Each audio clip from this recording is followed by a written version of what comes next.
Hamas regime as inept. Despite holding near absolute power, the heads of the agency quietly congratulated each other on a job well done. This was reflective of the CIA's modus operandi, the suppression of democracy to ensure the suppression of communism. Between the areas That's a wrong thing. occupied by her military and her existing possessions, America emerged from the Second World War a territorial giant. The US established an empire spanning from Alaska to Hawaii, from Berlin to Tokyo.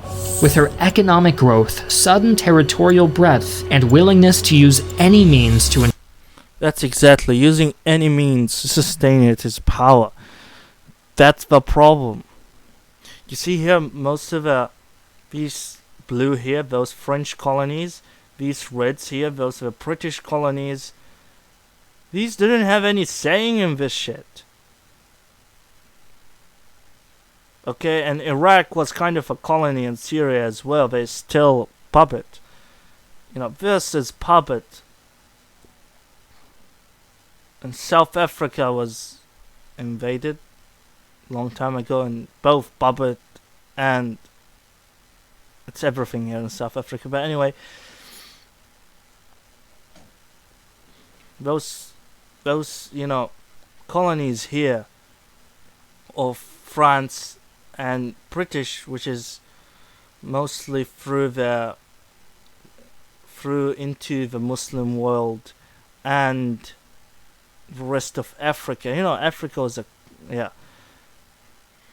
so most of this here is the French. Over here it's Muslims, and this area here is Muslims. Egypt was part of what I call it.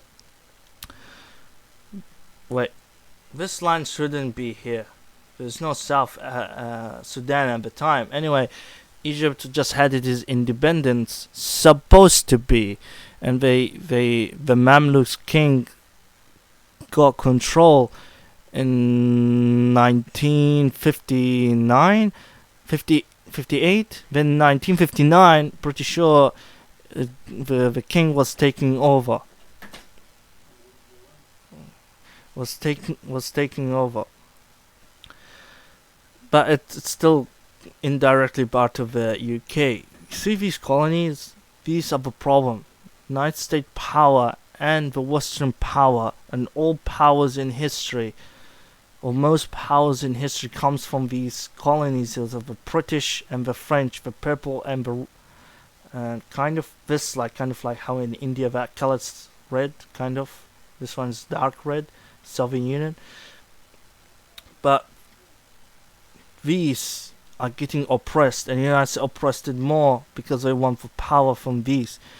The First World War, the first world, how first, second world, third world. The first world is the first world because the third world is the third world. Without the third world being poor, the first world wouldn't be rich. That's why the first world superpowers, where most superpowers are there, want the third world to stay weak as possible. Because I'll show you I'll put links to certain videos and stuff to explain these things. But without Africa being poor, even though it's the richest continent on earth and Africa is bigger than what it looks on the map,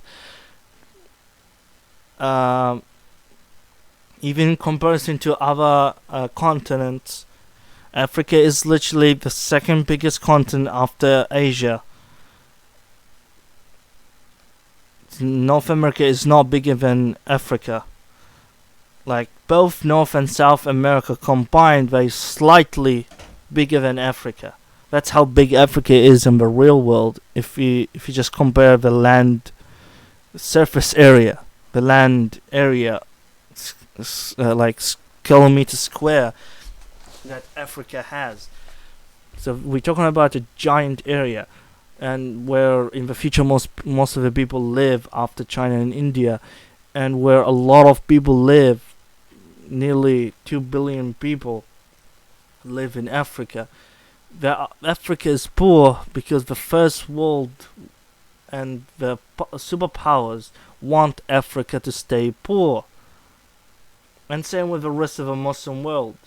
And the UK divided India. India should, this, you see all of this here? Should be one country. It's divided because of the UK.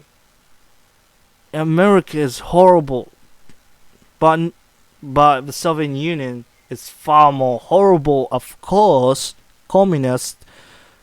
But neither the United States is good. We need to say screw for both.